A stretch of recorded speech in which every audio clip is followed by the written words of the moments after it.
is the worst podcast I've ever been on. These guys are shit. It's true. It's true. This podcast is a member of the Place to Be Nation family. Visit us at placetobenation.com, the only place to be in your pop culture world.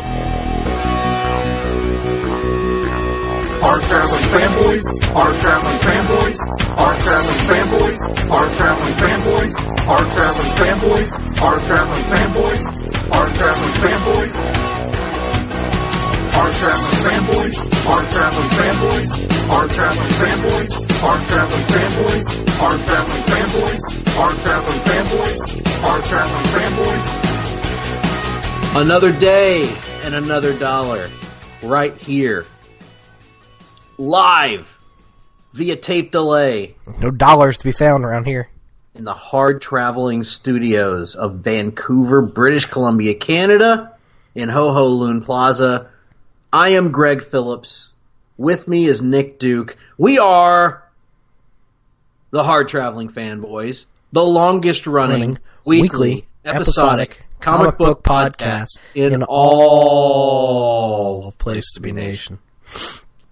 Now, that sniffing noise you hear on the other end is not Mr. Duke finding out new, exciting news about the television show Arrow.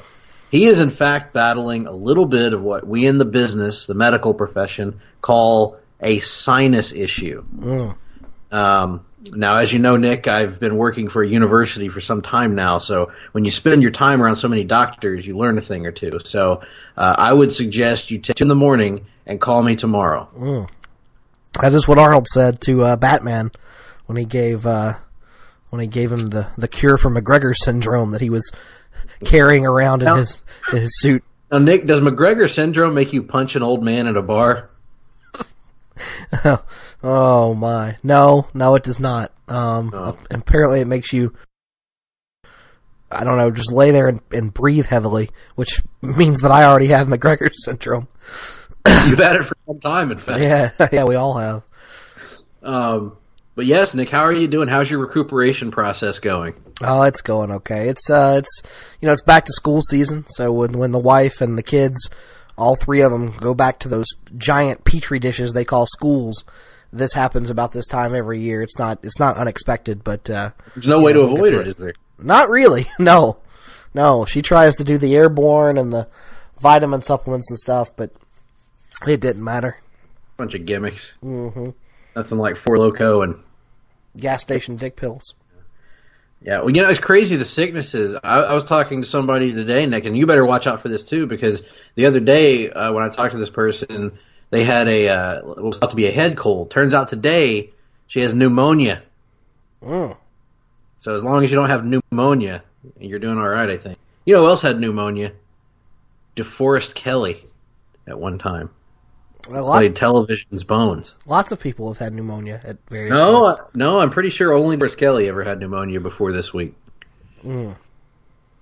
Anyway, if you guys out there in Twitterland have any ideas of who else may have had pneumonia over the years, please send any tweets to @JRBBQ. We'd be happy to take any of your medical advice. Nonetheless, we are here to offer you a new episode of our show. And we are here to talk tonight about a book that is in the news somewhat right now, or a property that's in the news. We are bringing you an episode of the Longbook Hunters, which of course is our monthly voyage into a trade paperback collection or graphic novel. And in this case, we are looking at the inspiration for the hot new Amazon Prime series, The Boys. You've probably heard about this a time or two in recent memory. It's the buzz right now of streaming shows. People seem to really love this show, and Nick and I haven't actually watched the show yet. Well, I speak for myself, Nick. I don't think you've watched the show yet. I have not.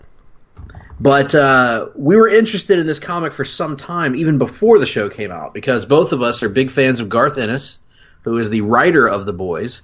And basically, we've heard so many things through the years. I've heard good and bad things about The Boys, more good than bad. And so I've been looking forward to it for some time. Nick, when did you first hear about The Boys, and what is the reason? Is there any reason in particular that you went around to it over the years? Oh, it was just one of those things I became aware of primarily through reading. They would do like the author blurbs or whatever in trades for Preacher, which was primarily my introduction to Garth Ennis. And they would mention The Boys and some of the more recent trade editions and stuff like that. And just never got around to it because I didn't know anybody that had it to bum it off of. And, right. When most of the time when I was living in Alabama, libraries in Alabama suck at carrying comics, especially comics that are primarily aimed at adults. And, so just time and access are the main reasons I never got around to it. Not for lack of interest, for sure. Indeed so. So what we're doing here today is we're reviewing Volume 1 of The Boys, which is titled The Name of the Game. This collects issues 1 through 6. And interestingly, Nick, looking on Wikipedia to do some cursory research before this episode, it looks as if the publisher of the first story arc here, the first 6 issues, was Wildstorm Comics. Of course, an imprint of DC, which was headed up by Jim Lee. And then the publisher shifts for the rest of the series to Dynamite. Mm-hmm. Dynamite published issues 7 through 72, which was the final issue of the series. So kind of an interesting nugget of background information there as we head into this. This trade collection opens with an introduction by none other than famed television and movie actor Simon Pegg. He of the Shaun of the Dead movie, and the subsequent trilogy, famous for his role as Scotty in Star Trek, well-known figure in the world of pop culture. He writes a foreword here to this book, and he does so because one of the main characters, arguably the main character in this book, is based on Simon Pegg, or at the very least based on a character that Simon Pegg portrayed on a television show in England. The Spaced. other yes, called Spaced, and the other creator, by the way, on this book, it's Garth Ennis is the writer, and the artist is Derek Robertson. Derek Robertson. Easy for me to say. He is most well known for another book I've never read, Transmetropolitan. And I have to say, I was never really familiar with his work outside of. I think I read The Punisher at one point when I was younger, but I don't remember a whole lot about it. And so other than that, I've been largely unfamiliar with his work. Did you know anything about Derek Robertson heading into this one? Nothing at all. Indeed. So this story, kind of to kick us off, is about the formation, or rather reformation, of The Boys, which is a unit of superhero watchers. It's kind of like the answer to that age-old question, and by age-old I mean 30 years old question, of who watches the Watchmen. Mm-hmm. This is sort of the answer to that. This is a group of people sort of clandestinely entrusted with keeping the superhero community in check. And we kind of picked up with a lot of backstory here, because there's references to the fact that the boys were together at one time. They came into conflict with the superhero community, in particular this group called the Seven, which is the stand-in here in this universe for the Justice League and the Avengers. In fact, it's pretty much a hybrid of the two. There's talk about Earth's mightiest heroes, and as well as the League of Justice and all this stuff. So there's a lot of obvious references to both DC and Marvel Comics here. And at one point, the boys were together, and then they split apart due to reasons that we don't really know, that are just kind of referenced here, and I'm sure will be fleshed out over the course of the series. But for the purposes of Volume 1, we don't really get that backstory. We're kind of dropped in media res, so to speak, with the Simon Pegg-inspired character as our point of view character. And that character's name is, he's known to his friends as Wee Huey, a Scottish lad who is mostly nondescript, a normal guy who has a normal life with a girlfriend, and things are looking up for him until a superhero villain inadvertently costs him the love of his life in a very abrupt manner, shall we say. And it kicks off the whole series of events that take us through this first volume. So I'm trying to think of where to kind of get into it here. We're most familiar with Garth Ennis through Preacher, obviously. We've read the entire series of Preacher. We're huge fans of that. We're also big fans of his Punisher run, which we reviewed on this show. But the one thing that's clear is you know what you're getting out of a Garth Ennis book before you buy it. It's going to be controversial. It's going to be edgy. It's going to have very dark humor in it. And certainly The Boys is no exception to that. The Boys is certainly veering on more on the Preacher side of the extreme than the Punisher side of the extreme, which is a little bit more toned down at least. And Ennis is embracing a lot of his inclinations here in terms of his dialogue is very, shall we say, edgy. His writing of these characters is very rough around the edges. It's not immediately clear who the good guys and bad guys are until later on in the book. And is it fair to say that this is sort of a quintessential Garth Ennis book, Nick? Yeah, definitely. I mean, it has his distinctive flair all over it. A tendency to go over the top at times, but you kind of know what you're getting into, and I think it kind of sets the tone early with that and doesn't really let up. So you're not surprised because it comes halfway through or anything like that. It is balls to the wall, all out, kind of excess times, but again, Garth Ennis. What else can you expect? Right, and even down to a lot of the panel layouts even reminded me of Preacher. Some of the beats in the story, the close-ups of people's faces and reactions to things reminded me at times of Steve Dillon's work in Preacher. Did you feel the same? Oh, absolutely. I think that was a little bit intentional. The guy who remind me of the artist's name again? Derek Robertson. Derek Robertson is not Steve Dillon, but there are some similarities in their art style at times. I could definitely see it, almost like Ennis prefers to work with a certain type of artist with a certain, visually distinctive style, such as this. But yeah, I could definitely see some similarities.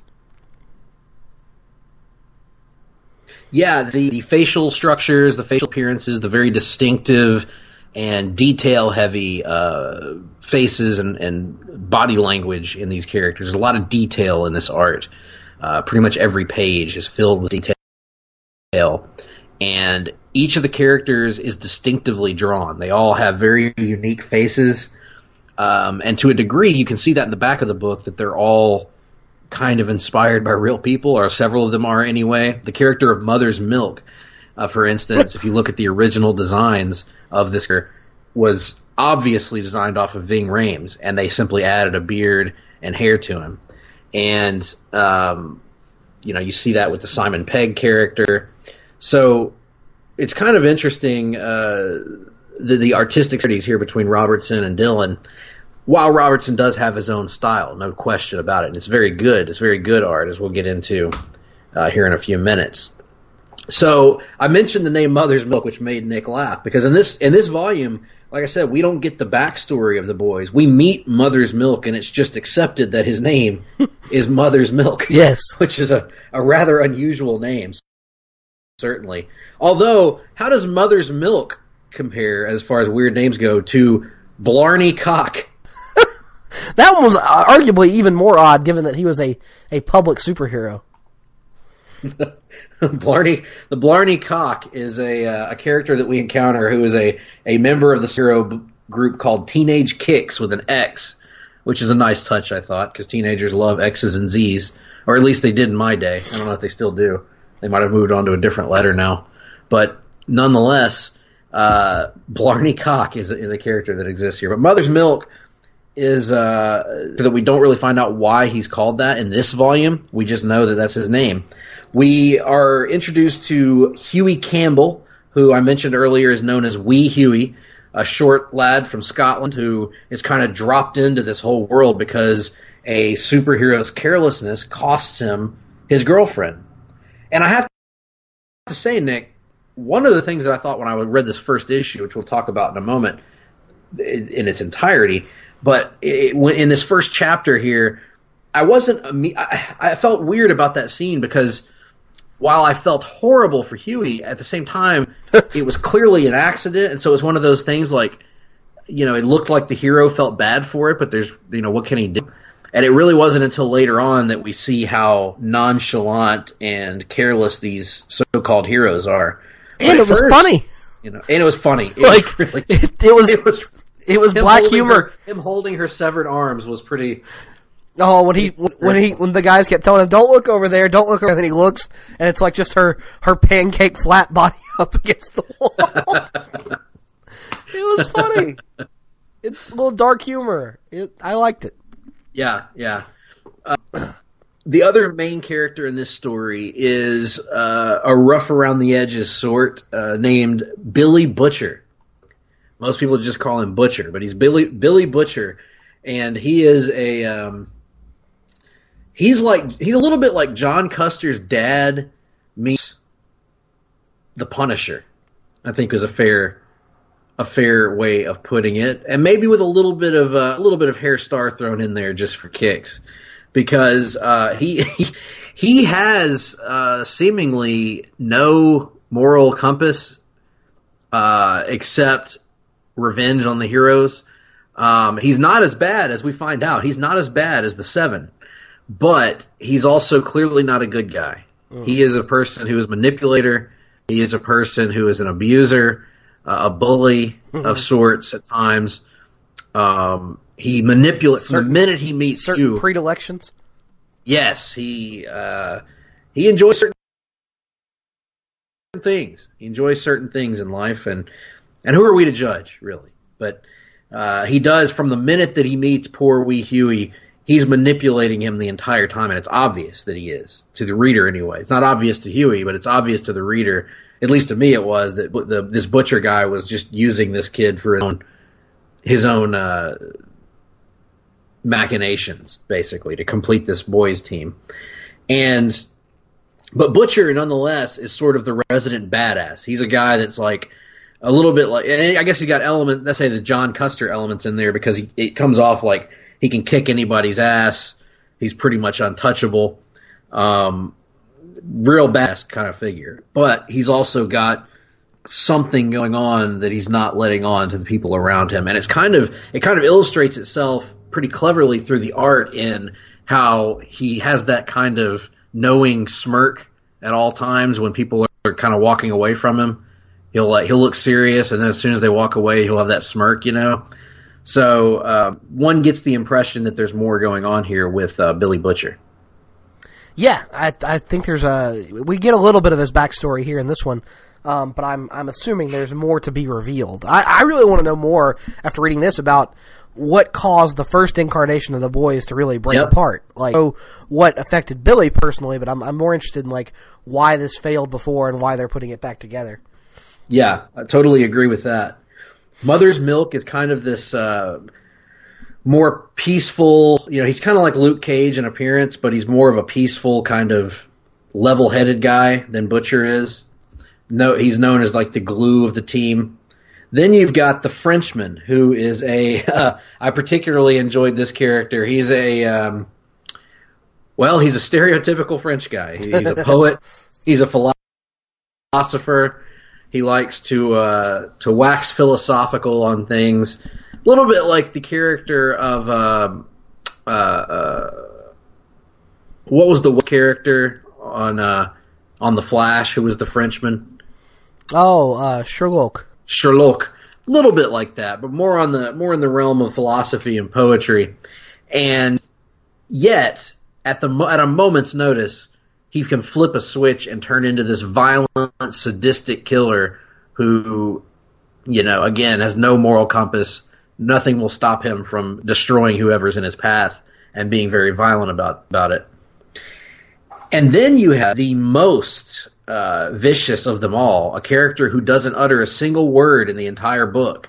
And that is a character just known as the female, and then in parentheses, of the species. And she is a young Japanese woman who dresses in all black, as do most of the members of the boys. And is a silent assassin, and she's actually a mafia enforcer when we first meet her, and she is referred to multiple times in the book as the dangerous person on the planet. In fact, the point is brought up early in the book by another character who is Susan L. Rayner, who is in a somewhat unique relationship with Billy Butcher. She actually mentions that the female alone could serve as the entire team, that she would be enough. But yet they have the others there because she's difficult to control and keep in line. So there's pretty much your core characters, your core of the boys. Any thoughts on the other team members you wanna drop here, Nick? No, I like them all. I mean, it's a good team here. Arguably, you can make the argument that the lead character of Wee Huey is the least interesting character, which is a bit of an issue, but he does get a little bit of a hook here in this volume that makes you interested in wanting to see where he goes going forward. Indeed so, Nicholas. And we also, in the course of this story, well, actually, before we get to that, let's talk about something we talked about off the air. We were comparing notes on this book. It's a little odd for a Garth Ennis book, in my experience, because we've talked about from the very beginning of Preacher, I was hooked. As I think you were. That very first issue of Preacher, one of the best first issues I've ever read in my life. It hooked me like that. Same experience, by the way, that I had when we went and we reviewed Welcome Back, Frank. The Punisher story from Garth Ennis and Steve Dillon. First issue, hooked. And I think you had the same experience with both of those books. The Boys was a different experience for me. Yes, absolutely. The first chapter of The Boys, I gotta be honest, left me a little bit cold. Not that it was a bad comic per se, but if I said the way I put it to you, Nick, is if I were buying this monthly, if I just bought issue number 1 at the comic book stands because it had Garth Ennis' name on it, I probably wouldn't have bought issue number 2. I did not think it did a good job of hooking me or explaining the premise of the series to me.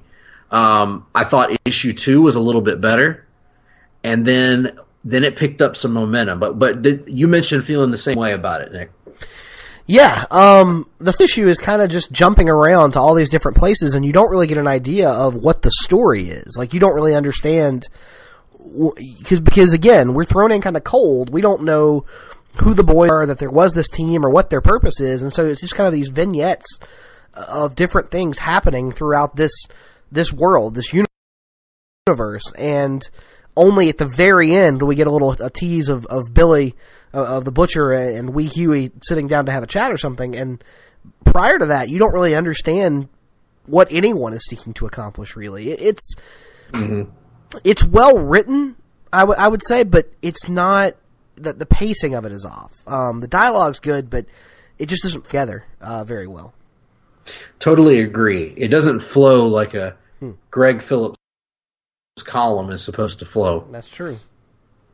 And I felt the same way. The first issue is kind of weak by Ennis standards. The second issue picks it up a little bit. But where the book, to me, Nick, and we'll see if you agree with me on this or not, I felt where the book really caught its stride was, I think, in issue 3, the third chapter, which is actually the first chapter of this arc that they end up telling, which for the life of me, Nick, I can't remember the name of that arc. Cherry, I think, is the name of the arc. Yes. Yeah. It's the start of that arc. I think it's issue 3, and it's where we first get to meet the Seven. Mm-hmm. I thought that was when this book really took off for me, and took off in a major way. Because a lot of books, if they started off this shaky, I might have had a bit of a harsher review of it. But because everything from issue 3 on is so good, I ended up really enjoying this and wanting to read more. But I thought that introduction of the Seven and the members of the Seven in particular, and how depraved they are and how kind of pathetic they are. You know, we meet the Homelander in particular. We go on to meet Black Noir, Queen Maeve, A-Train, The Deep. Meet a new character named Starlight, who has probably the most tragic arc in this in this opening book. I shouldn't laugh. It's not funny, but the Homelander in particular, who is the Superman and Captain America stand-in, right? Mm-hmm. Yes. Of the boys. I thought the book really took off from there because finally we had villains. We had someone to root against, and it kind of made this whole thing take shape. Why we had not to this point gotten a real reason, and that's kind of what I alluded to earlier about the death of Huey's friend, which was tragic, but it didn't make me hate the superhero that caused it. I didn't start to understand why the boys were necessary until that issue when we meet the Seven. Did you have this experience with the book? Absolutely. Yeah, that's when the book really takes off, because not only do we have villains, they're damn good villains. Like, I mean, pretty much after that first appearance, you want to see them all just get destroyed. And sadly, it doesn't appear that that's in the cards anytime soon. Yes, these are the Justice Avengers by way of corporate America. Mm-hmm. So these are heroes who, only in the loosest sense of the word, they're perceived to be heroes by the American public. They have a PR firm that presents their public image to everyone. They have signed written contracts dictating what percentage of merchandising revenue each of them receives, with the, quote, big three, which is obviously an allusion to Superman, Wonder Woman, and Batman, getting the most merchandise money. The other ones are not happy about that. We have bickering and infighting. These are smokers and drinkers and gamblers and fornicators, and they are bullies. They are they have a corporation called Vought American that they're working with that essentially sets up all of their appearances for them, that gives them pointers on who to go and rescue, what costumes to wear, everything under the sun. And then behind closed doors, they don't give a shit about the people below them. They don't give a crap about anybody except themselves and their own gratification. And they're just presented as pathetic figures. It reminds me a little bit of the scenes in Watchmen that feature the original Minutemen with regards to the characters like, really the comedian. It's basically if the comedian had a team of heroes that were like him. Right. And we see that in particular, Nick, through the character, I believe it may be introduced in issue 3, it may be issue 4, called Starlight, who is a young girl who is being promoted to the Seven to fill a vacant spot, which is, again, part of that backstory we talked about. There's a character called Lamplighter who is only referred to, and it's that he's probably not going to be back. He has some history with Billy Butcher that we don't know about. But her name is Annie January, and she is a young Christian girl who comes out of this group called the Young Americans that are kind of your stereotypical golden age superhero team. They're good guys. They're, aw shucks, all American type superhero team. And when she meets, I don't want to completely spoil everything that happens, but when she meets the Seven, they are not what she has thought, what she's grown up thinking that they are. She meets her heroes and they're monsters. And she ends up doing things that she is not proud of and that make her feel like she's a monster. So, we're dealing with some pretty heavy subjects of sexual assault, coercion, things of that nature. And, it's really a traumatic story for her. And it's, like Nick said earlier, if we chuckle about it, it's because of some of the dialogue and some of the just outlandish situations. It's not a funny situation or a funny sort of situation for her to be put in. However, some of the scenes and the art are just like the smug looks on the faces that Derek Robertson draws are pretty entertaining, even though the scenes themselves are disturbing, and she's clearly the most tragic character in this entire story, even beyond Huey. Yes, she and Huey are the two who are most emotionally tortured throughout this story. Others, as we talked about, have backstories that are hinted to be rather dark and drastic, but these are the ones we are seeing these events unfold upon, and you definitely feel for her. She's the only one of the 7 you wind up feeling for at any point during this first volume. Yeah, she goes through the ringer on this one, and one of the things, and I think you alluded to it earlier, that is really most interesting about this book towards the end is the friendship, the budding relationship between her and Huey, who meet in a park. They're both in these confusing,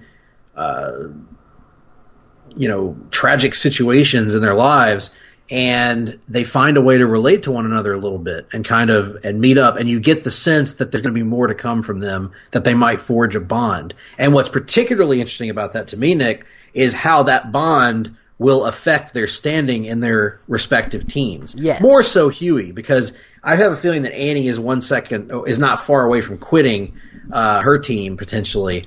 Huey feels like he's one of the boys, but they're not going to be happy if they find out that he is meeting up with a member of the 7. And how will she handle it if she finds out that he's one of the boys? A lot of potential intriguing situations there between the two of them. For sure. Definitely one of those things that makes you interested in subsequent volumes. And we also meet some other characters, such as the teenage Kicks, who enjoy orgies with prostitutes. And the prostitutes have to take performance-enhancing drugs so their bodies can withstand the abuse of being fucked by a superhero. Yes, and the old man of steel, woman of Kleenex conundrum, and we deal with that situation. We meet them. What about Terror, Billy's bulldog? Terror! Oh yeah, one of my favorite characters in the book. Yep. Another character that has no words because he's a dog. Yep, he's a fucking dog. And Terror is great. I love the way Derek Robertson draws this dog. Yep. Reminded me a little bit of Herschel the Wonder Dog. Herschel the Wonder Dog, who is snoring in the flank. Did you have that same sort of feeling?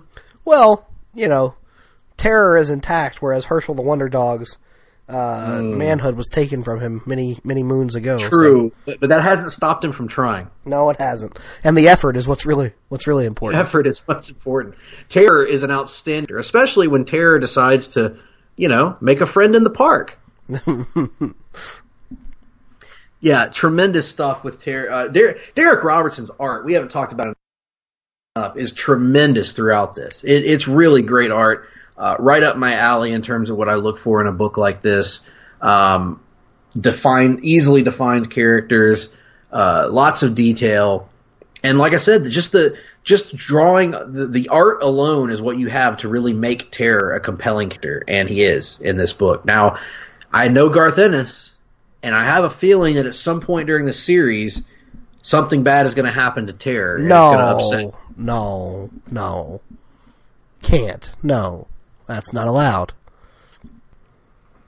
No, Oh, wait. But yeah, so we have Huey, and Huey is also assaulted, by the way. He does not fall victim to a sexual style assault the way that Starlight does, but he does fall victim to a sort of invasion of sorts as he gets injected with something against his will by his supposed good friend, Billy Butcher. So there's just a lot of moving parts here. As the story unfolds, you start to see them all come together a little bit. And I think that's the biggest thing I would say about this book, Nick, is I would not recommend reading this in single issue form. However, if you're reading it as a trade like this is really the way to read it. In fact, I would imagine that the best way to enjoy this story is the way that our friend Russell's currently enjoying it, which is through omnibus form. Mm-hmm. I would recommend that to anybody out there to get the first volume omnibus, because I'm sure that would probably read better than this first trade volume does, because you really start to – it just feels like the book picks up so much momentum as it goes. And I can't wait to, as you mentioned, Nick, go back in time and see the backstories of some of these characters and how they got to this point, particularly what led to the boys breaking up in the first part and in the first place, and what happened to this Lamplighter character that we keep getting referred to in the 7. Yeah, as I've said, this is one that has definitely got me interested. I might actually continue reading it. I know I've said that for a lot of things, but this one I might actually do it. We'll see. And also, I'm interested to see how this gets converted to the big screen, because there's a lot of language in this that I don't see them carrying through to television. But I am going to try to watch the show once I finish off Supergirl, which is coming soon, hopefully. And now that the G1 is over, I should have a little bit more time before. Nick, how are we gonna survive? October gets here. Our weekly watching schedule. I have no Raw, idea. SmackDown, AEW, Arrow, Legends, NXT, Supergirl, NXT, Black Lightning. What's it? Legends of Tomorrow, for God's sake. The Flash. Batwoman.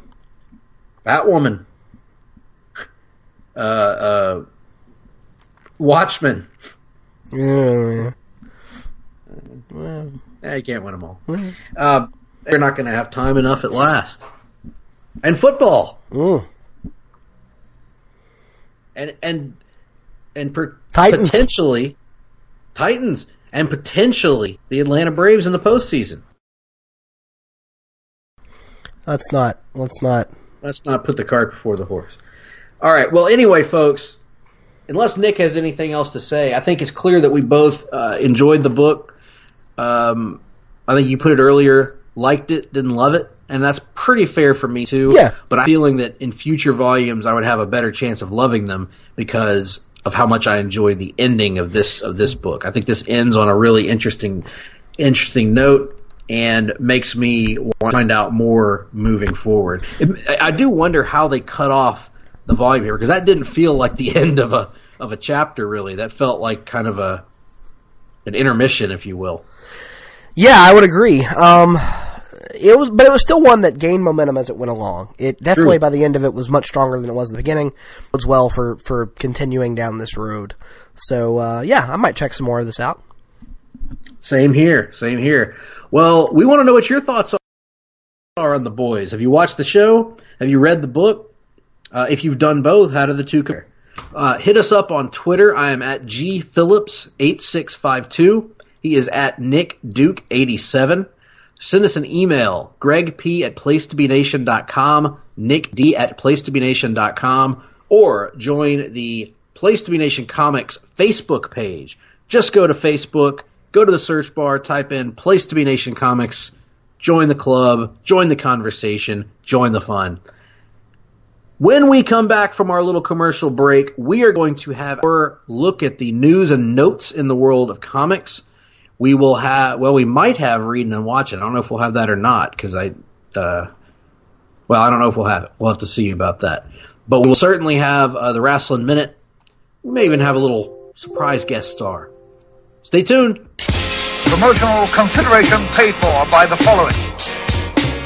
Place to Be Nations, JT Rosero and Chad Campbell here. We want to let you know that we have over 24 podcasts available on iTunes, Stitcher, Google Play, and PlaceToBeNation.com. We now offer them to you on 2 great feeds. On the Place to Be Nation Wrestling feed, we dive into topics running the gamut from today's WWE to the glory days of yesteryear and the ins and outs of the territory days. In addition to our full-length shows, we also deliver to you special pod blasts on topics old and new. The Place to Be Nation Pop feed is a veritable treasure trove of great content. Offer tremendous shows covering the land of movies, television, life, comics, and sports, brought to you by the most knowledgeable and insightful folks in the podcast world. You can find all these great shows, plus archives of our past podcasts from over the past 8 years as well by subscribing to both feeds on iTunes. And while you're there, be sure to rate and leave feedback as well. All of these shows, plus others, available on PlaceToBeNation.com, where we cover pro wrestling, sports, movies, comics, plus in-depth stretch projects, and much more. Be sure to support our site by using www.PlaceToBeNation.com/Amazon when doing your online shopping. We want to thank our friends at Boneheads, Wingbar, ProWrestlingOnly.com, and HistoryOfWrestling.com as well. Be sure to follow us on Facebook, Twitter, Instagram, and Tumblr. PlaceToBeNation.com, the only place to be in your pop culture world. Well, folks, I hope that none of you sent an email to GregD@PlaceToBeNation.com or NickD@PlaceToBeNation.com because those email addresses no longer exist. The world's loneliest email addresses are now the world's deadest email addresses. Deadest email addresses. They could not stand the loneliness anymore, Nick. No. To be fair, I did use that email address for our Hard Travelers for Hire finale. I solicited a list there and actually logged in not even 2-3 months ago. So it can't be an inactivity thing.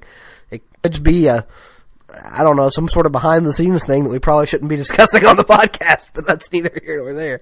We're moving on from the GoDaddy business, quite frankly.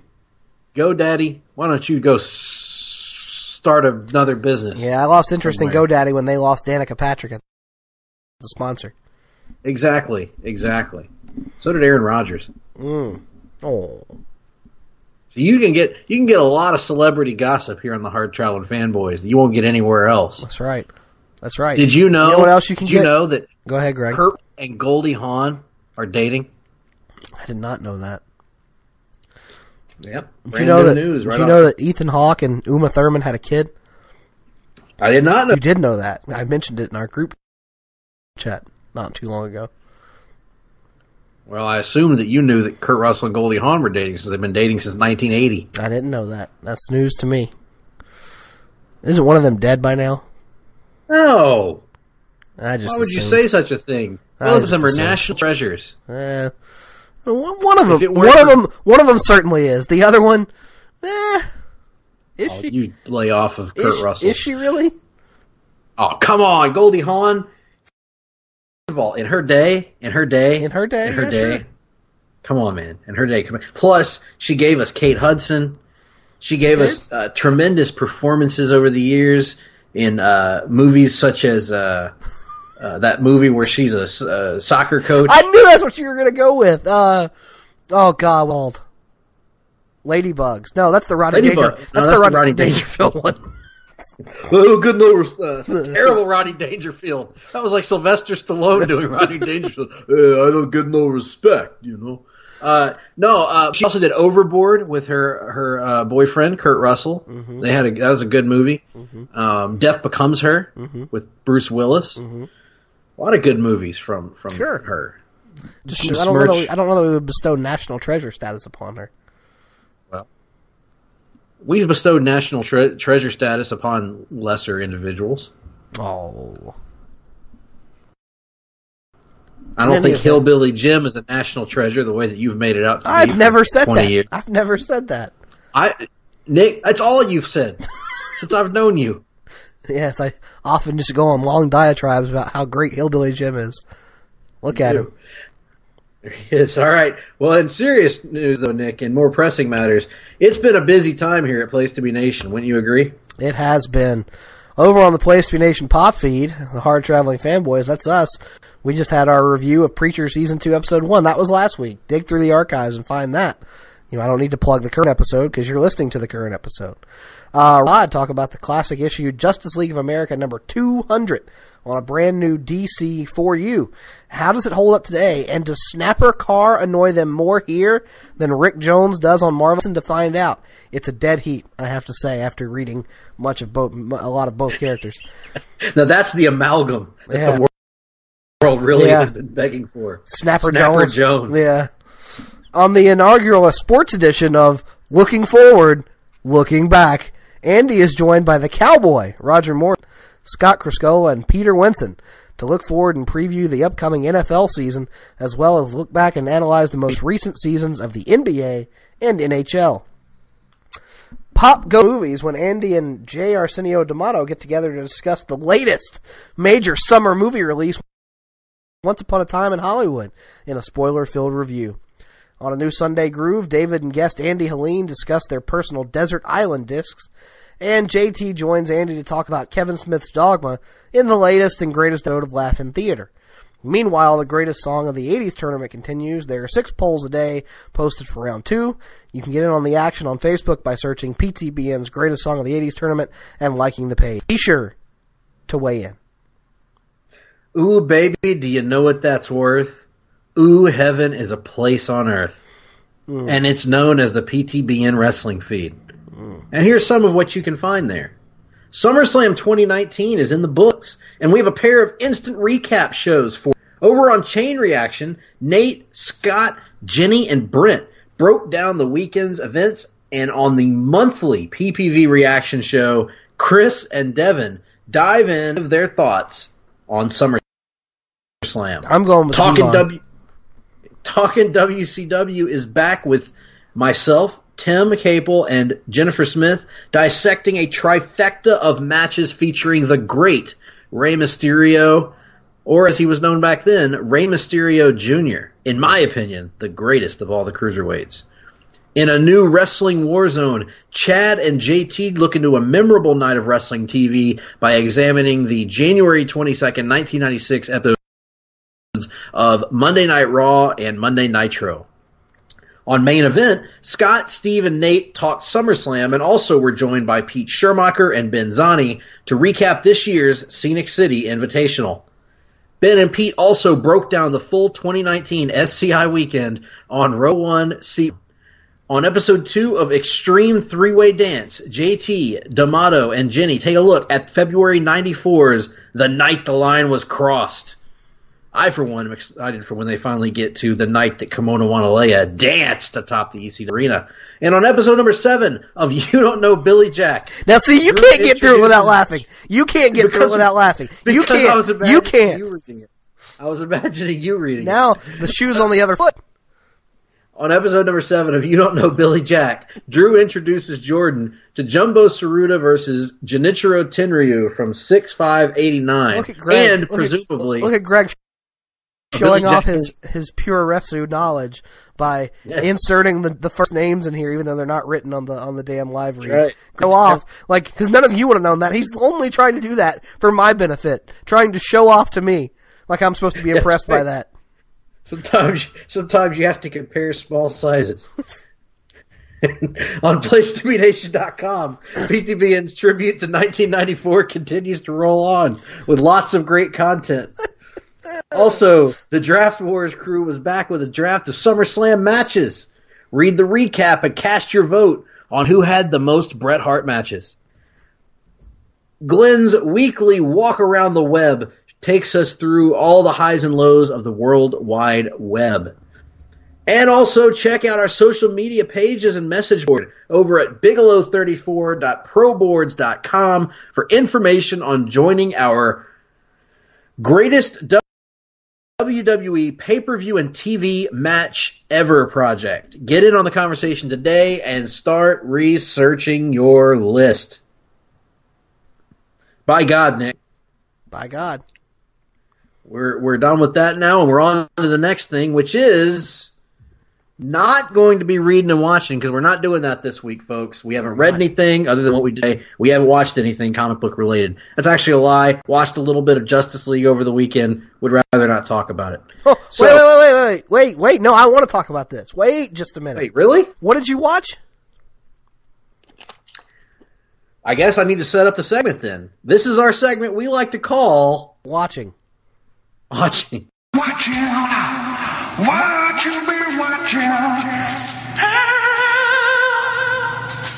What you been watching? No, what did you watch? Watched a little bit of Justice League over the weekend. The theatrical film? Yes, it was on HBO. Now, yes. Let's set this up by taking back to, oh God, when was it? March of 2017? Is that right? I thought it was November of 2017. March, nobody gives a shit anymore. You and I both saw the movie. Yes. And neither of us were overly high on it, although you were higher on it than I was, as I recall. Correct. You found a lot to like. Yes. I was pretty disappointed with it, and then I did a partial rewatch since then, and I have gone from disappointed by it to I think it's borderline unwatchable. So, I'm interested to hear your thoughts now. I did not find it unwatchable. The folks that I was watching it with actually enjoyed the movie to a degree. However, the stuff that I didn't like stood out more to me on this rewatch than it did on my initial watch. Ezra Miller is dreadful in this movie. I'm not putting that entirely on him, by the way. I'm putting that on how he was directed to play his character. And I'll tell you why this was such a colossal failure as a Flash. At one point during the movie, my mother turns to me, who was watching it with me. My dad and mom were sitting on the couch watching it a little bit. My dad actually likes the movie for reasons that elude me. But my mother turns to me and she says, first of all, she says, it's awful hard to watch this guy as the Flash once you've seen Grant Gustin as the Flash. This was early on in the movie. And I said, yes, that's true. To which my father replied, I like him better than that other guy. And I said, well, fair enough. Even though it wasn't fair enough. But I said that and we moved on. And then later on in the film, my mother turns to me exasperated and she says, how come he's such an idiot on here, but he's really smart on the show? And my reaction to that is, I have no idea, because in the comics he's really smart. And on the show, he's like he is in the comics, really smart. On here, he knows nothing about anything, seemingly. Right. They tell us that he has built this futuristic suit for himself using his scientific knowledge, but at no point in this movie does he show any scientific knowledge. At no point in this movie does he do anything that requires any intense thought. He's almost acting like a goofy schoolboy with a crush. He's just, not that you can't be all of those things, but he shifts wildly from thing to thing in the different scenes. It's not that I can't get behind a lighter-hearted version of Batman, but the problem is it feels like they're trying to have their cake and their pie and their steak and their green beans all at the same time. And that, so I've actually come around. I think when I first watched the movie, that was disgusting. That's what I get for eating a Whopper. Get me a Whopper. Whopper, yeah. So, but I think when we first watched it, I marked Ben Affleck as one of the things I enjoyed about the movie, and I do think that he could be a good Batman. The problem is, I don't think this movie does him any favors. No. So that's another thing that stood out to me as not being good and being worse than I remembered it. What else stood out as being worse than I remembered it? The CGI on Steppenwolf is as bad as I remember it. Yes. It looks terrible. Especially... Did you make it to the closing battle? Yes. Oh my god. That's some of the worst green screen I've ever seen. And I'll tell you what made it even worse, Nick. Right after Justice League, HBO, somewhat cleverly, I have to give them credit, HBO showed Aquaman right after it. And say what you will about Aquaman. I know it has its critics, but it was like night and day going from Justice League to Aquaman. It looks like it was made... Aquaman looks like it was made 20 years after Justice League was made. Yep. Both in terms of the quality of the film and particularly the CGI and the just overall aesthetic. So I say this, and you know this, Greg, I'm generally a prequel defender, but Justice League at times looks like the Star Wars prequels. And that's not absolutely. That is not a good thing, by the way. No. It looks like episode 1 at times. Well, see, episode 1 is interesting because episode 1 was actually mostly shot on practical sets. Yeah. Episodes 2 and 3 were where George Lucas was convinced that the only way to shoot these movies was all green screen all the time. Yeah. And that's where... In particular, the last battle sequence looks like Mustafar because of the red skies. The red skies and stuff, yeah. No, And then I'm trying to think of what else. The Superman mouth at the beginning is horrible. For me, it's the constant shifting tones. That's what it comes back to. Is like the movie just can't decide what it wants to be. Yeah, I mean that's somewhat true. And I will say that it does shift tones a lot. The best stuff in the movie, the stuff that held up for me was the Cyborg stuff. I maintain that Cyborg was the most fleshed out character in the movie in terms of his overall persona. Wonder Woman was excellent, although she arguably doesn't get enough to do. Wonder Woman was great. Gal Gadot is spectacular. and I forget the kid's name that plays Cyborg. He's really good. Ray Fisher and Miles Dyson, of course, as his dad is good. But that feels like a separate movie because that feels so serious and so genuinely compelling. And then the other successful part of the movie for me was the banter between the team when they're kind of hanging around. And that feels like a comedy. That feels like a lighthearted kind of one type movie where they're just kind of batting around one-liners back and forth, and they're kind of making Aquaman the butt of the joke when they're on the ship, with the lasso around him. That was a good scene. But yes, they're shifting tones. Aquaman is much cooler in his own movie than he is in this movie. Yes. And same for Wonder Woman. Although Wonder Woman's really good anyway. I shouldn't lump her in there. And the other best part of the movie is Superman when he comes back to life. The scene at the park is really good where he's up the Justice League. He catches the Flash running behind him. We get the reunion of... It was to the point where, and my mom commented on this too, that she really just wanted to see more of Lois and Clark together after the reunion than to see the stupid battle at the end. Because he was more compelling than the other heroes in that movie. So that stuff was good. That stuff held up. And unfortunately, the rest of the movie doesn't. And yeah, it's hard for me to view the movie positively now after seeing all that. And again, I can't stress enough how much Ezra Miller annoyed me. The shifting eyes back and forth, the unfunny lines that he gets to deliver, the fact that everything is seemingly supposed to be setting up a joke from him, but maybe 30% of the jokes are funny. He's sort of like a reverse Deadpool in that way. And the shifty eyes, the baffled confusion, at times feeling like he's a hindrance to the team. Didn't like it. Good to hear. Anyway, we're gonna blow past that, and we're gonna move on to our weekly look at the news and notes, the PN news and notes. The world of comics. A segment we like to call the Rundown. Welcome to the Rundown. Well, there's no other way to start this off, is there, Nick, than with the story that we're going to lead off with today, which is a story that's got a lot of different people reporting on it right now. Yes. It's somewhat, Nick, and we talked about this other. Being longtime internet wrestling fans, as it's put, we're used to these sorts of stories that have multiple different sources, multiple different takes. Right. So it's not that unusual for us to deal with this kind of thing. No. The basic gist of it is that Sony and Marvel have reached an impasse of sorts. Yes.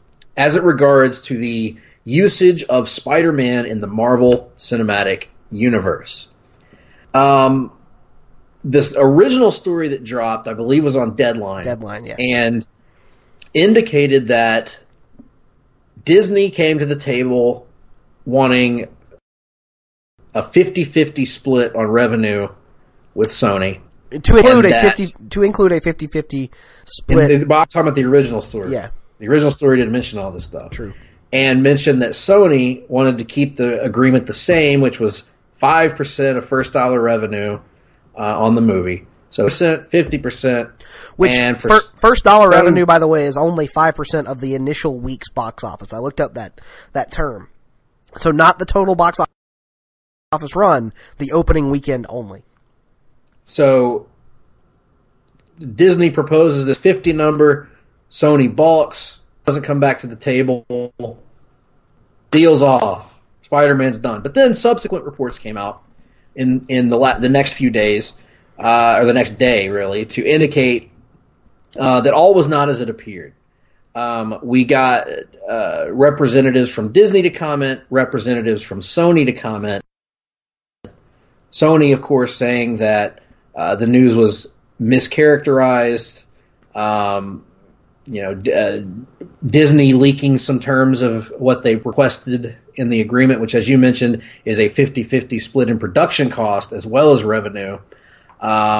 in addition to licensing, merchandise, etc., and the rights to use Spider-Man in the MCU.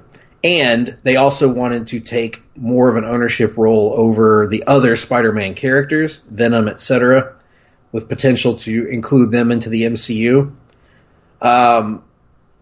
And so we've got two sides here kind of battling it out through leaked information.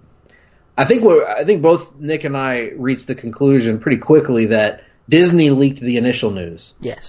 That's my belief anyway. As we don't know this for a fact, so please don't report us to the authorities, folks. No. We're just speculating here. But it seems, based on how this stuff works in entertainment industries, that Disney leaked it as a negotiating tactic. And by the way, a very shrewd negotiating tactic, by the way. Sure, it's pretty something smart. we see. Yeah. It's something we see in sports, and it's something that we see in sports entertainment all the time. Right. Where sources will work reporters to get their story out there. And Sony has, kind of been put on the defensive as a result of this, and they fired back with their own terms and things like that. But one thing that, I'll just go ahead and let you fill in any details that I've left out about this before we give our takes on it. Well, so allegedly the idea is that Sony is already planning to produce 2 more standalone Spider-Man movies with Tom Holland as Spider-Man. They intend on bringing back John Watts as director, but they're not going to be set in the MCU. That is the intention, if you believe the reporting at this point. However, different sources indicate that maybe this is a done deal and maybe it isn't. That they could still be negotiating. I know there are different things that have come out about as it relates to Kevin Feige and his producer credits. It has come out that he apparently helped to produce Venom behind the scenes and didn't get a credit for it, which I don't think is an issue. It's just they've said, hey, if we're going to be involved, we would like credit for it going forward, which makes sense. Just a lot of ins and outs about it. And then there was a piece on Forbes that came out that indicated that this issue may be a relatively short-term one anyway. But I think we'll kind of save that for the very end. It's a nice way to put a bow on it. Yeah, so kind of giving a read on this, I think the initial reaction was... Well, I think we almost have to frame it from, the initial action from the fandom and then, our initial... Because this is one of those areas where I feel like you and I are kind of... And box office and movie insider reaction. Yeah, I feel like we're kind of apart from the fan base on this a little bit. A little bit, because the general reaction has been overwhelmingly anti-Sony and what the hell? Gotta love Newsarama. And their stupid video ads. Very pro-Disney, very anti-Sony, and we want our Spider-Man, we want him in the MCU. Understandable, by the way. All that's very understandable to feel from a perspective. However, I think that's exactly the reaction that Disney's wanting in this situation. It gives them negotiating power, more so than they already had. Because public opinion has already come out. No matter what Sony does at this point, pretty much, they're the bad guys. Mm-hmm. So, it was kind of an instant hair trigger reaction to say, hey, Disney is in the right here. Sony's terrible. Sony's ruining Spider-Man for us. When I thought and I'll admit, my interpretation of this has changed a little bit, because my initial reaction was actually to side with Sony on this because of the initial report. Well, that's because you're Mr. Anti-Disney. Of course. And when the report initially came out, it made it sound as if it was a 5% number and that Disney was asking it to increase to 50%. And to me, that seemed unreasonable, given that, to me, Sony had the leverage with owning the character's rights and, in perpetuity, which were sold to them many years ago in good faith. So it's not like they stole the character from Disney. They held the character hostage from Disney. They've actually done things with the character. They haven't worked, but they've done things with the character. So they have that right. This deal that they made with Disney was largely unprecedented. However, I've also come to realize that Disney has a right to ask for more than they were getting, given the work they've put into this franchise. I feel like it's fair to say that they have bolstered Sony's reputation and bolstered Sony's pocketbooks through what they've done with the Spider-Man franchise. And also through their, and again, this is just reported, we don't know this for a fact, but indicate they are also now increasingly willing to play ball with Sony in terms of shepherding more Sony properties into the MCU, which was something that I remember when Venom was being promoted, that Sony, the people that's on the Sony side, both the director Ruben Fleischer and various producers on that film, talked about how they would kind of like to see that at some point. So it seems like Disney is trying to get more, but also give more. And I think it's a nice give and take. I don't know that 50% is fair, but I think an increased exposure for the other Sony properties in exchange for increased level of revenue sharing probably makes sense. Right. I think I can certainly understand Disney wanting an increase, and I can also understand Sony being very protective of what is their most valuable intellectual property. Mm-hmm. So it's one of those things where I think there's two sides to this story, and I guess we'll just go ahead and jump there, Nick. From the moment this came out, or at least I'll say this, from the moment that the other reports came out after deadline, I've been pretty confident that this is going to get worked out. Me too. I am not fretting over this in the least, honestly. It's weird how much this isn't really bothering, how much I've loved the two Spider-Man movies. Right, I'll be honest. When I called you yesterday, I was expecting you to be freaking out about it. So. No. Just because, one, it just seems like such a transparent Disney leak to enhance their negotiating position, and two, if you start thinking about the logistics of what both companies would have to do narratively in their films to explain away Spider-Man's just abrupt disappearance from the Marvel Cinematic Universe, it would almost be more than it's worth. You know what I mean? One, there's too much money left on the table. Two, there's too many narrative and scripting headaches that would go into it. It just makes too much sense to not continue this. So I don't know, you and I have not really taken the tact that a lot of people have. I know our good friend, the manager, Todd Weber, is scorching the social media earth in his campaign against Sony right now, and is marching on Sony's headquarters and the office of Tom Rothman as we speak. But I don't know. I'm not seeing it the same way for whatever reason. Perhaps it's misguided optimism in this instance, but we'll see, I guess. Yeah, obviously things could go south, and it may not work out, and we'll deal with that when it gets here. I don't know. I just have faith that they're. I can't imagine two corporations as greedy as corporations are leaving that much money on the table. Right, and the thing is, especially it's not like Disney. It's not like they have to work out a deal next week. A Spider movie is not even in active development. They're probably in pre-development or whatever, which, you have plenty of time to work this out. So yeah. I'm not yet concerned, honestly. I feel like,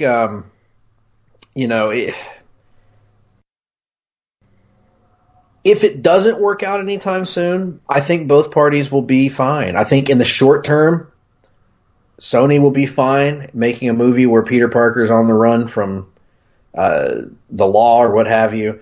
I think in the short term, the MCU can be fine not mentioning Spider-Man for a little while. They've got time to work things out. I think they will. There's too much money to be left on the table, as we mentioned. And at the end of the day, if it doesn't work out, it may not matter anyway, because go ahead and drop that little bit in there, Nick. Yeah, so a report came out from Mark Hughes at Forbes that this is something I had not really known as it relates to Sony's ownership of the Spider-Man. So Sony owns the Spider-Man rights as long as Sony is the one that's holding them. Meaning, so let's say that Sony were up for sale the way that 20th Century Fox was a little while ago. Spider-Man would not be included in that list of intellectual property that a prospective buyer would be acquiring. If Sony is sold or merges with another company, those rights revert to Marvel, in this case to Disney.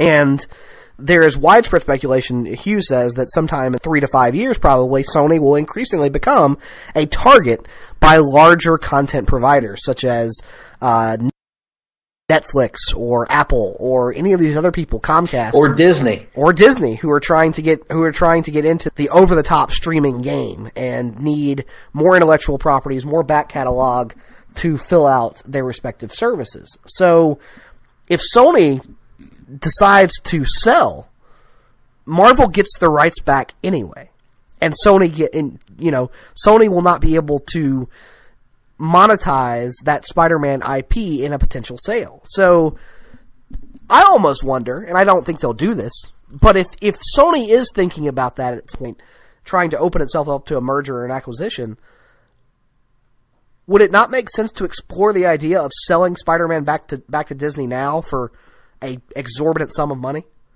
I think it would only make sense if they're confident they're going to be sold to somebody if they're confident in a future merger, because only in that case. Yes. They're not going to sell it while they're still an entity because it's their most valuable content. So, but like you're saying, and we're sort of seeing a situation that I still think will be a long-term bad thing, although everybody loves it in the short term, myself included, by the way, in terms of the content we get. Disney is going to own our segment of popular culture will essentially be owned by Disney at some point. That's not true. It is true, but it shouldn't be. And I think we can go round and round on that. Like, what are we going to go with? Warner Brothers as the competitor? Why shouldn't they be, Greg? Because, they should be. That's Warner what I'm Brothers saying. Should be a competitor. So we can't. Why should there only be two? Why should there only be two for? Why should there only be two comic book companies? You had Fox. You had. Why should there only be two legitimate comic book companies? There shouldn't. There are, because comics are a small niche thing. They're not movies. 100,000 people might buy the top-selling comic book. Hundreds of millions of people watch movies. All right, then. So let's go in and let's take a sledgehammer to Warner Brothers and just break up all the DC properties. Then. Okay. No. I wouldn't have an issue with that. At this point, would I like Sony to get some DC properties and do something with them? Or Fox? Well, Fox doesn't exist anymore, but Paramount, whoever it may be? Absolutely. Absolutely. Why not? They might make a Green Lantern movie. I have no problem with that. I still want to see the DC universe realized on screen. On the big screen, I should say. Because it's like in wrestling. Maybe, WWF and WCW, but should there have only been two? Why couldn't ECW have been a competitor? They didn't have financial backing. But that doesn't mean that every wrestler, every top-tier wrestler didn't have to be owned by the same company at the same time. Darn, we might not get to see The Rock wrestle Sting. But remember what happened when they merged and how excited everyone was? We would see WWF and the WCW, all the characters under one roof, and it sucked. It sucked, and it ruined the industry that we loved so dearly in many ways. I don't want to see it happen to these comic book properties. That's my thing. And not just comic books, by the way, but just pop culture in general. Star Wars, comic books, or Marvel Comics. I mean, Disney is buying up so many of these things. How long before they buy Star Trek, I don't know. We'll see. We shall see. I'm just saying, I'm generally not going to be the guy arguing for a monopoly. So hopefully Warner Brothers will kick. Where do they have a monopoly? I'm confused. In pop culture, in streaming content. Wait. They have a monopoly in streaming content with a streaming service that doesn't yet exist? Here's what I'm saying, Nick. They don't have a monopoly yet, but they're building a monopoly. This is how monopolies are built, by constant mergers, constant acquisitions. AOL Time Warner.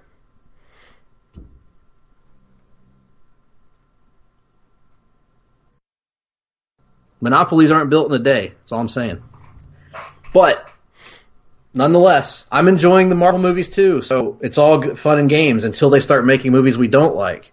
And there's no other studio out there making comic book movies, except Warner Brothers and okay, Disney. but why don't we have the same level of criticism for Warner Brothers? I mean, like we do, because Warner Brothers hasn't gone out and bought other properties besides. And that's the frustrating thing. They haven't had to. They've had their entire library of characters at their disposal, and they've sucked, and we've called them out for that, Nick. Every time we criticize, I'm not gonna. I'm sorry, I'm not gonna be all doom and gloom when a company making good things buys up characters.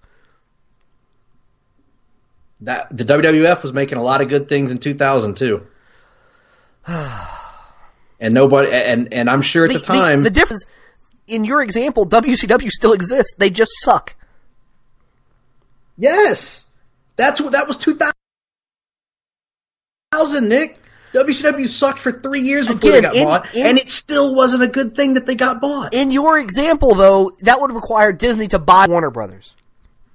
And we've both talked seemingly, potentially being a possibility in the future, the way things have gone. And sadly, we talked about that on this show. It might be a positive. I guess. We'll see. We'll see. But nonetheless, they'll work it out. We'll get another Spider-Man movie, and it'll probably be really good. So, unless they bring back Mark Webb. Nice try. I said nice try. You were trying to goad me into a vocal defense of the Amazing Spider-Man, I think. Well, no. I did read a Mark Hughes article at the end of Amazing Spider-Man 2, though. Yes, I read that as well, and I said, well, agree to disagree. Indeed. Our next story is affectionately labeled sci-fi bullshit on our rundown sheet here. So, Krypton has... Never mind. I flip-flopped the story. Krypton did not cancel science fiction. No. Sci-Fi, the channel, has canceled the show Krypton. And also, as a result, has aborted plans for a Lobo show spinoff based on the characterization on that show. Krypton apparently just failed to maintain its audience from the first season here in the second season, with season 2 drawing an average of only 408,000 live viewers per episode. Your favorite metric, Nick, live viewers per episode, compared to season 1's average of 1.8 million. God, that's a gigantic drop-off. Mm-hmm. I didn't even realize that until I saw it. Good Lord. Krypton Season 1 was Sci-Fi's most watched debut series in 4 years. My God. How does it go from that to being canceled? I have no idea, Nick. This is shocking. These numbers are shocking. Well, I'll tell you, I have a theory on this, by the way. My theory... One of the actors, I think, came out and said that they got canceled because of the cost of the show. Which, okay, that wouldn't shock me because I know you haven't watched it, Nick, but you've seen the commercials and such. I've watched the first episode, the pilot, and I liked it a lot. The special effects on this show were of this world. I was actually talking with Russell about that recently, that I don't think that I've ever seen a superhero show that looked this good, including the Netflix shows. The costumes, the makeup, the special effects, it was like watching a movie every week. I think the cost could certainly be a contributing factor. I would believe a cast member if they said that, for sure. However, I think another problem is the timeline on Season 2 was wild to me. If I'm remembering correctly, I believe Season 1 wrapped in the spring of 2018. And they didn't even start Season 2 until the summer of 2019. So this was a huge, huge wait. And we've talked many times before about... we have talked many times before about the sorry, I just saw a message that Nick sent me, folks. We've talked many times before about how viewers are creatures of habit. Right. We like to know what day and what time our shows come on, and when we should set our DVRs, things of that nature. And with Krypton, they waited so long to bring back the second season to start it. I remember there was a point earlier this year where I wasn't even sure if they were going to have a second season because I didn't hear anything about it for so long. And then finally I started seeing commercials for it. I was like, oh, that's coming back. I'll set my DVR. And so I think changing the time of the year to a time when people aren't watching TV that much probably wasn't smart. Summer is a bad time for television, notoriously. And I think that, that out of sight, out of mind thing kind of hurt him here. And by the way, I'm not excusing myself from this. I'm one of the reasons why it got canceled because I didn't watch it live. I have every episode of this season DVR'd on my Sling TV. Haven't watched any of them yet because I was trying to watch New Japan's G1 tournament. Yep. And so I have not delved into this season at all, even though I've heard it's great. So that's my fault. I'm one of the people to blame for this. But still, it's hard to account for dropping that far when the reviews have been good. The budget has been so good that the show looks amazing. But to drop from 1.8 million viewers on average, if this story is correct on Newsarama, to 408,000. I mean, my goodness, Nick. We're talking like, Lord, we're talking TNA level drops from their prime to what they are now, almost. It's pretty bad. It's shocking. And like you said, I do feel somewhat personally responsible because I watched that first episode and loved it and never followed up.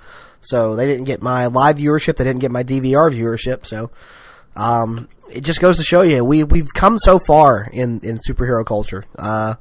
It was 10 years ago we felt morally obligated to watch every superhero television show and every superhero film that was released because we were convinced that if one didn't do well, that the whole thing they were going to pull the plug on the entire genre. And now there's so many, it's literally impossible to catch up. Mm-hmm. And by the way, we were probably right about that at the time.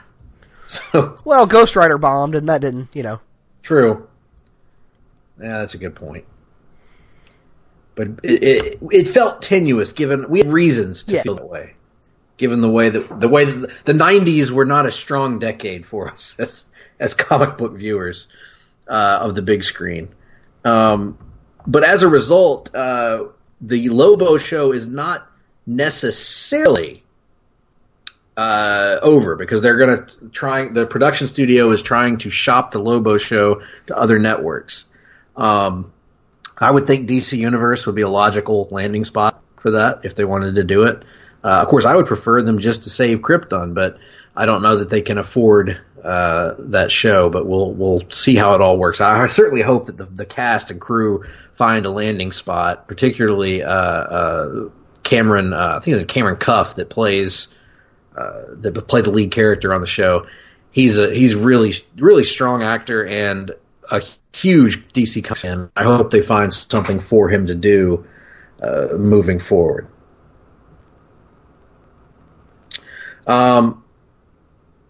Let's see. Next up would be a new pitch coming to the CW network. In the Arrowverse, no less. What is that over there? I'm all right. I'm trying to find my link here. Katie Cassidy, who plays Laurel Lance on Arrow, as we know. Now she plays Earth 2 Laurel Lance, or whatever it is. Indeed. Black Siren has pitched a spin-off Birds of Prey television series to the CW. She says, I think should. It's time for women. Come on, we've got this. No details on what the Birds of Prey series would be or if it's going to get picked up, but it sure would seem to make sense based on what we were kind of spitballing last week here on the show, Nick, about the ways that they could continue the Arrowverse and add a new show to the rotation. I think it makes sense to put it in the future and make it about the future Birds of Prey that we've seen in action, along with Mia Smoke, as well as Connor Hawke involved as well. What do you think, Nick? What would you like to see this be potentially? I'm with you. I would definitely like to see it be future set. I don't know that I'm very interested in a Dinah and Laurel team up show. I mean, the only way that would work is maybe if they got Sarah back involved, but then would that mean we would lose her from Legends of Tomorrow? I mean, I don't know. I just unless it's future set, it's hard for me to see this being something I'd be really excited about. But then again, pretty much all the CW shows have worked to this point, so kind of give them the benefit of the doubt, do we not? I think so. They've earned it in my eyes. I mean, they've been a consistent contributor of quality content, and not quite to the level of the Marvel Cinematic Universe, but certainly probably the closest that we've seen to that in terms of television for the comic book world. So we'll have to give them the benefit of the doubt and hope that it works out well. I think that certainly the cast and crew would be thankful to have a chance to continue their journey. And I think they've done a lot of rehab on some of these characters that have annoyed me in the past, particularly Laurel, who I maintain that the original Laurel Lance character was terrible and largely drugged the show times. And I think Black Siren has been much better. So excited to see what the future holds in the Arrowverse. Well, DC Comics is at it again, Nick. They've done something controversial. Not super controversial, though. This is nothing to the level of the censoring issues or certainly the creator conflicts of the past. In fact, it's happening in the pages of a well-liked book, Brian Michael Bendis' Young Justice. They have just unveiled a brand new costume for Tim Drake, who is also on the verge of debuting his new code name. I don't know what that code name will be, but it will be a new code name that will replace Robin or Red Robin. So with it, the Red Robin costume is gone, and it's time to get a new look at Tim Drake. And it sucks. Reaction is divided. Divided? I would agree. Yes, it sucks. Who likes it? I have not met one that likes it, but it looks... Quite frankly, many in the crowd cheering for the costume. Them again.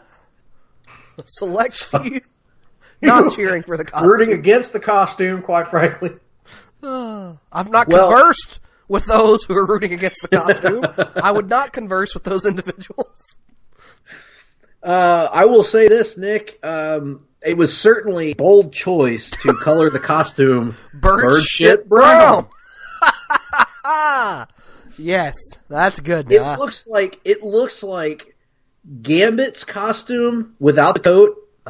And the Flash's new 52 costume. I was about to say it looks like Ezra Miller's Flash costume from Justice League. Ezra Miller's Flash costume. And Mankind's outfit from 1997 threw up on each other. Yeah, all bird shit brown though. That's what the stupid armor plating, but bird shit brown with Wolverine's boots.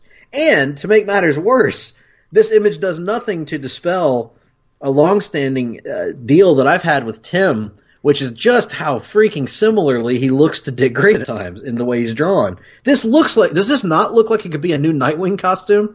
A little bit.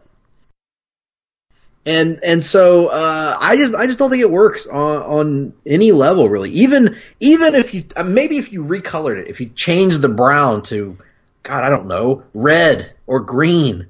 Or if they wanted to go completely off the Robin color, anything but bird shit brown. Maybe it would look better. I don't know. But even then, it just feels so busy.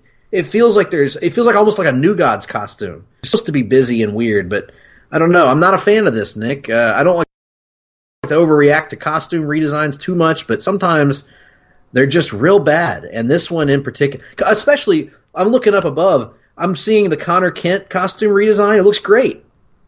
Looks in keeping with the original costume. A few little subtle changes here and there. Looks great. The Wonder Girl costume looks great. But this Tim Drake costume, not a fan. It sucks. Moving on. All right. Next up, Garth Ennis. Yeah. We were talking about him just earlier. We were talking about the book. He's returning to Marvel to pick up with a character he knows very, very well, and that is the Punisher.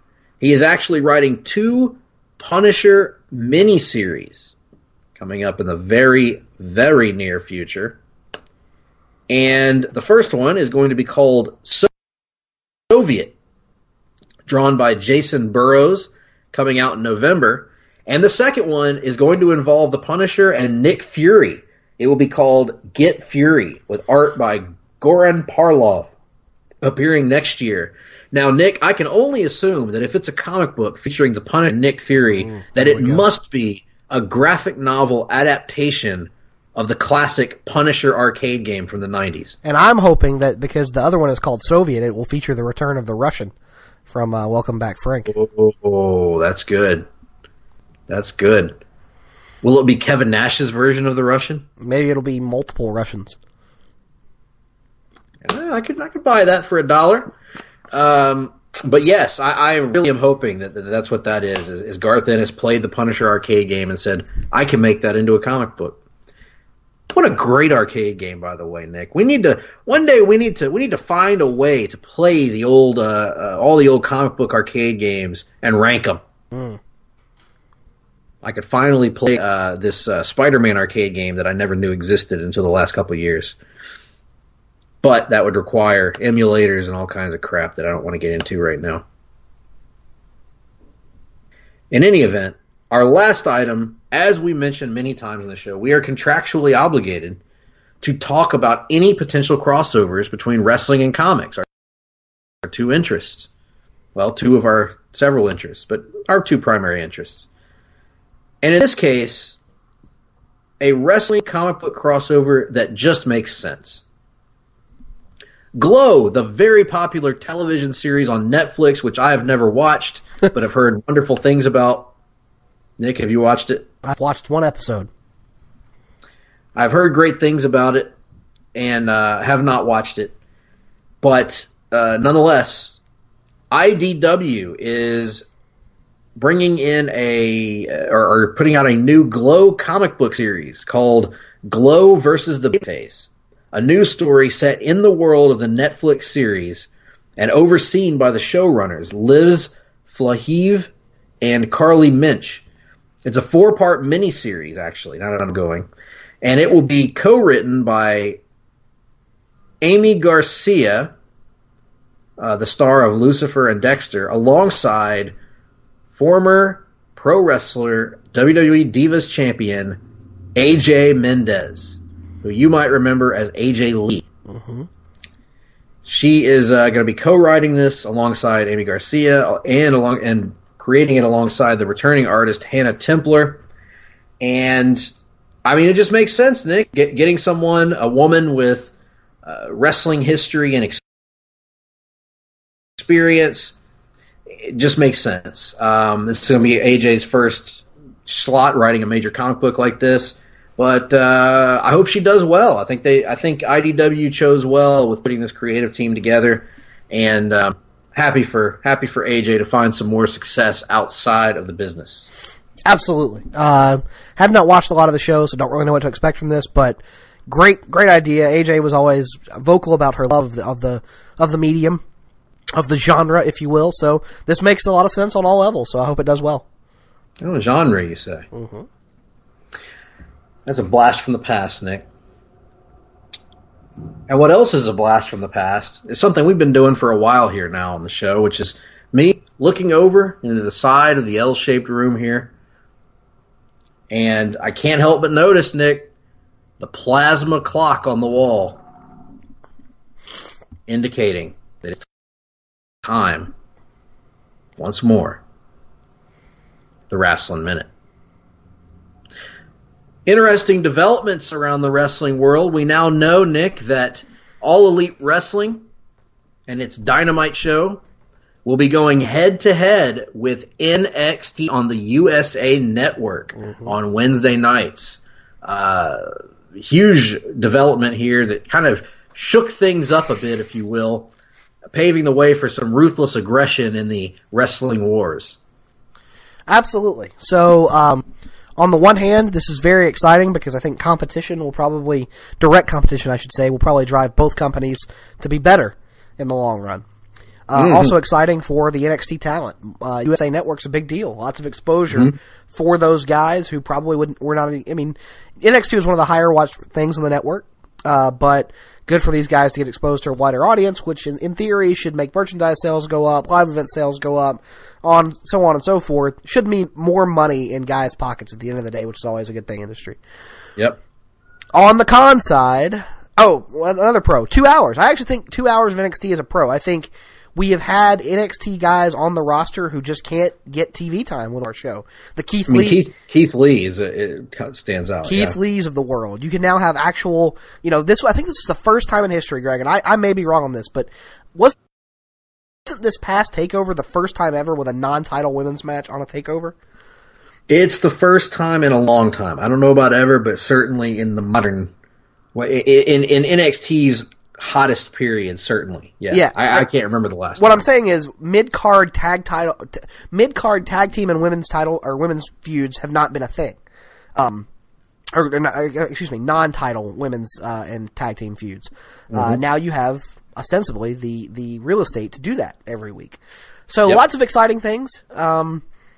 However, with all the pros come some cons, and that of course is there's no way in hell that a WWE-branded product is going to air on the USA Network without Vince McMahon being heavily involved. And many would have you believe he doesn't really give a shit what happens on NXT currently. So I am concerned that the NXT product we know and love will cease to exist. Yeah, I mean, obviously none of us know exactly what's going to happen, and I'm not going to go into it with the mentality that it's going to suck and looking for things to pick out that I don't like, because there's stuff in the current NXT that I don't like. It's going to be stuff like that. But I think overall the product is very good, and I think, but I do think that there is historical precedent for what we're talking about. We've seen that when SmackDown's a higher profile, it tends to become a worse show. Raw has tended to be a pretty bad show in recent years until the last couple months, when I will give them credit that Raw has been a pretty damn good wrestling show probably the last month, actually. But, there are concerns that come along with that, and I think that's valid to be concerned about that. Not to project, but to feel concern about a product that means a lot to a lot of people. I also think it's fair to wonder what the contract structure is going to be, because nobody knows right now. Nobody knows if the wrestlers are actually going to be rewarded for performing on this wider network. Because it's all great to say, look at all the exposure you're getting, but at the end of the day, that exposure ain't going to pay the bills. And right now they're filming at Full Sail, is the word, but how long before they're going to want to take it on the road? They're going to decide that Full Sail is kind of stale, and they want to start taping on the road, and then you're talking about extra travel costs, the cost of producing live events. Guys and girls need to be compensated fairly for this, because at this point, and I think you would agree with this, Nick, this completely changes what NXT is. Yes. Would you agree? Fundamentally. NXT is officially no longer a developmental brand. Yeah. I mean, it's kind of been trending in that direction for a while now. Because, look at guys like... Adam Cole's been in NXT for how long? And does he... is it really because he needs to develop more, or is it because they need somebody to sell takeovers? Johnny Gargano, same thing. Tommaso Ciampa, same thing. There are lots of guys. Velveteen Dream, I think we said, was ready... from developmentally anyway, was ready a year ago. How many of their top guys and girls in NXT right now are truly homegrown developmental talents? Most of them were experienced independent wrestlers who came in I think the Street Profits and Velveteen are the only two that I can think of. Yeah. You could make an argument for Shayna Baszler, but I would argue that her MMA profile and the limited independent work she had done prior to coming to WWE had already given her something of a name. But certainly all of the Undisputed Era. Gargano, Candice LeRae, Io Shirai, Matt Riddle, Mia Yim, even Killian Dane, who had a long career in the European Indies. All these characters, these wrestlers were established kind of coming in. So it's not, you're right, it's not a developmental brand anymore. And I think that needs to be reflected in the way the talent are treated as well. Now, that does open another question, Nick. What becomes the developmental brand? Because where do these other wrestlers go to train the television wrestlers? NXT is certainly an option. And, maybe that's where we see the nature of the Evolve partnership expand. I don't know. Yeah, it's going to be interesting for sure. Well, with that being said, that will wrap up the Wrestling Minute, and we hope that you guys tune in. We have an idea in mind for next week's show, but right now we're still trying to work behind the scenes to figure that one out. Yeah, because next week's supposed to be a giant size edition that, we'll get there. We'll figure it out in our own time. Yeah, we're working on something that may or may not actually work out in time. But we'll figure it out as best we can, and we always do. You guys know you can count on us for content, right? Mm-hmm. Right. And as we all know, content and controversy create cash. Mm-hmm. Well, that being said, Nick, I think we're about ready to call this show wrap, right? We are, but we can't depart without a little musical exit from good old WWE Hall of Famer, good old JR, Jim Ross. JR, I know one that we've talked about offline. You're very excited to perform, and I know you've been waiting to get it on the docket here for some time because you want to tell the story about one night that you saw quite a sight while you were out boys at a bar. Is that right? Well, yes, Nick. When you've been in this industry as long as I have, you see some things, some sights that you don't forget. Things like the McGuire twins being naked, run down with a garden hose, washing the manure that had caked onto their buttocks. Things like that.